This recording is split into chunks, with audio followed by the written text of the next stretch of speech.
Halo teman-teman, kembali lagi bersama saya Muhammad Reza dari Fakultas Ekonomi Prodi Manajemen Universitas Mandiri. Nah teman-teman, di sini Reza akan menjelaskan tentang cara pemakaian huruf abjad, vokal, konsonan, diftong, dan gabungan konsonan. Oke, langsung saja ya teman-teman. Dari yang pertama yaitu huruf abjad. Berikut adalah huruf abjad yang digunakan dalam ejaan bahasa Indonesia. Ini ya teman-teman, pada kolom ketiga adalah nama tiap huruf abjadnya. Contohnya seperti ini.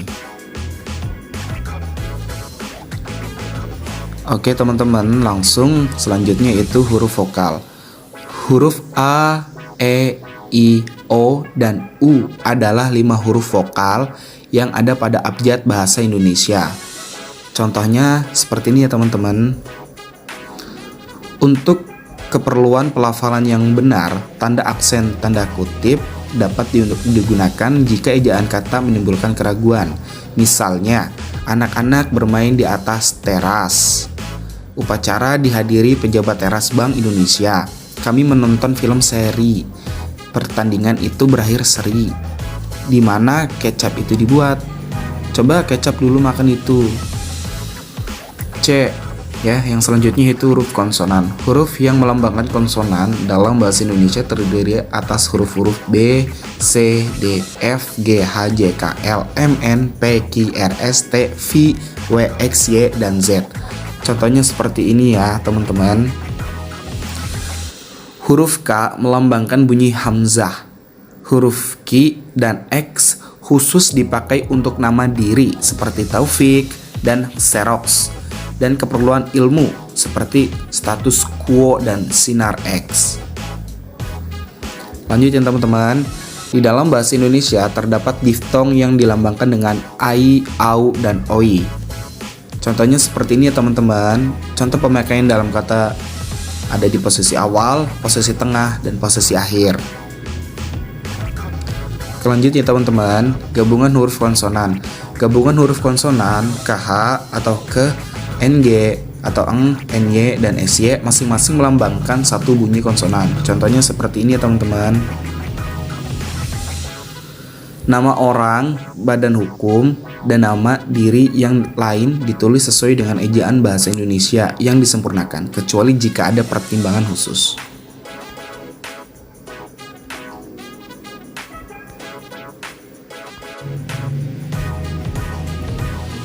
Kita lanjut ya teman-teman.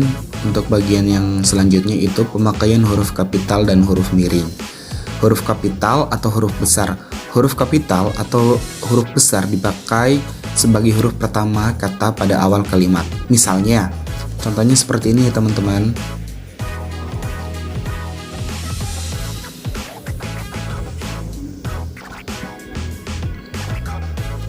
Baik, untuk selanjutnya yaitu huruf miring. Huruf miring dalam cetakan dipakai untuk menuliskan nama buku, majalah, dan surat kabar yang dikutip dalam tulisan. Contohnya seperti ini ya teman-teman.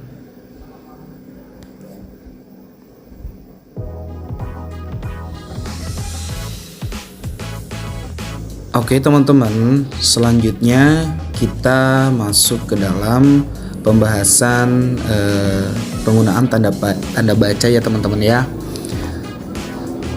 Pengertian tanda baca itu sendiri adalah simbol yang nggak ada hubungannya sama suara, kata, atau frasa dalam suatu bahasa. Tanda baca itu sendiri berperan menunjukkan sebuah struktur tulisan, intonasi, dan jeda pada saat pembacaan. Oke, yang pertama yaitu penggunaan tanda baca titik.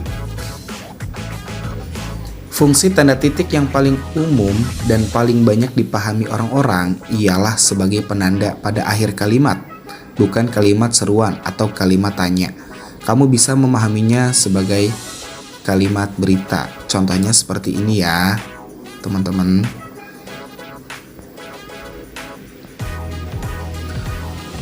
Dan selanjutnya penggunaan tanda baca koma. Diletakkan di tengah kalimat. Tanda ini sangat sering digunakan pada tengah-tengah kalimat. Nah, tanda koma biasanya dipakai dalam suatu perincian ataupun penyebutan bilangan. Untuk penempatannya ada di belakang kata yang mengikutinya. Contohnya seperti ini ya teman-teman.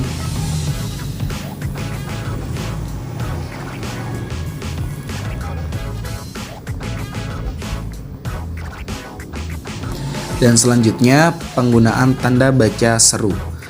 Kalimat perintah. Kalau kamu memerintahkan atau menyeru kepada seseorang, maka berlaku penggunaan tanda seru di sini. Jika ucapanmu dituliskan, tanda seru ini dipakai baik perintah yang sifatnya keras maupun tidak. Contohnya seperti ini ya teman-teman.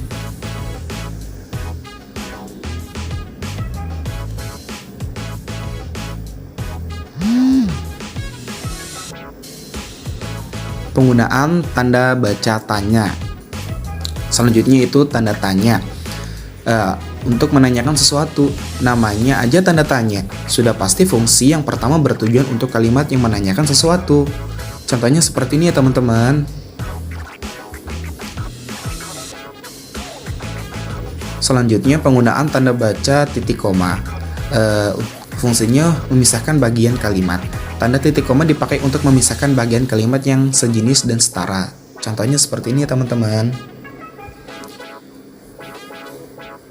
Dan selanjutnya itu penggunaan tanda baca titik 2. Fungsinya akhir pernyataan yang lengkap.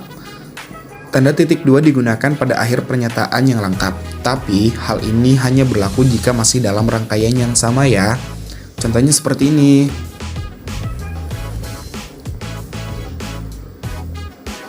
Dan selanjutnya yaitu penggunaan tanda baca elipsis atau titik-titik. Fungsinya penulisan kalimat yang terputus-putus. Tanda elipsis ditulis dengan cara titik-titik, spasi, titik, spasi, titik. Tanda ini dipakai dalam penulisan kalimat yang terputus-putus. Contohnya seperti ini. Selanjutnya yaitu penggunaan tanda baca hubung. Menyambung huruf kata dan penulisan tanggal, itu fungsinya. Tanda hubung dipakai untuk menyambung huruf dari kata yang diejak satu persatu dan digunakan juga pada penulisan tanggal. Contohnya seperti ini.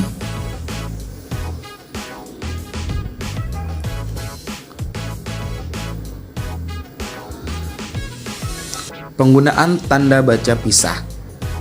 Membatasi penyisipan kata. Jika ada pembatasan penyisipan kata atau kalimat yang memberikan penjelasan khusus di luar konteks kalimat, maka digunakan tanda pisah. Contohnya seperti ini ya teman-teman.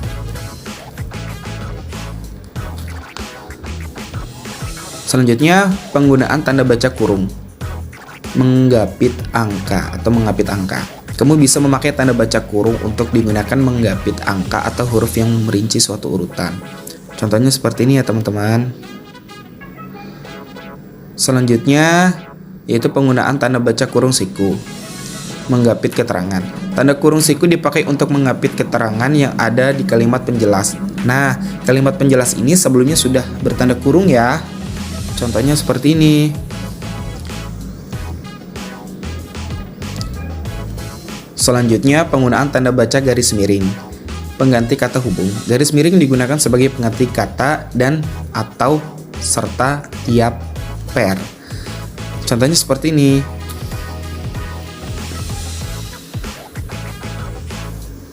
Selanjutnya, penggunaan tanda baca apostrof. Penggunaan kata khusus. Dalam penulisan, tanda ini digunakan dalam penulisan nama serta kata khusus dari serapan bahasa asing. Contohnya seperti ini ya teman-teman. Penggunaan tanda baca petik. Petikan langsung. Tanda petik berfungsi sebagai pengapit petikan langsung dari pembicaraan dalam naskah atau bahkan tertulis lain. Contohnya seperti ini ya teman-teman.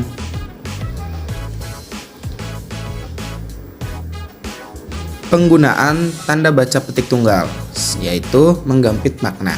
Tanda petik tunggal dipakai untuk menggampit petikan yang ada di dalam petikan lain. Contohnya seperti ini ya teman-teman.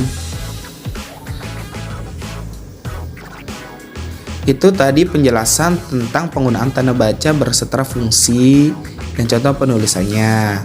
Bagaimana? Apakah ada yang belum kamu pahami? Nah, kalau semisal kalian punya pertanyaan lain, bisa banget nih ditanyakan lewat aku. Oke, teman-teman jangan ragu.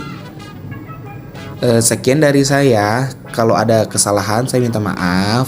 Selamat belajar teman-teman.